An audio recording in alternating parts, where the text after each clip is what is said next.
Honesty કેમ નહીં, પ્રમાણિકતા કેમ નહીં? આજે જેટલા બેઠા છો ને આપણે પ્રમાણિક રહેવું છે.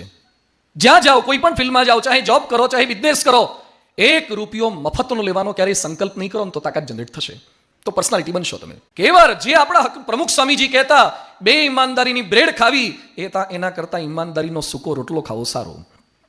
2 ઈમાનદારીની બ્રેડ આપણે નથી ખાવી. જે ખોટું બોલે, જે ખોટું લે, એ પાવરફુલ પર્સનાલિટી બની જ ના શકે. એને અંદર જ ડંખ હોય. તો પર્સનાલિટી બનવા માટે, પોતાની અંદરની તાકાત જનરેટ કરવા માટે પ્રમાણિકતા, અને એ નહીં હોય તો ક્રિકેટરોને રડવાનો વારો આવ્યો ઓસ્ટ્રેલિયાના, ખ્યાલ છે કોને? Steve Warner. શેમાં? બોલ ટેમ્પરિંગ.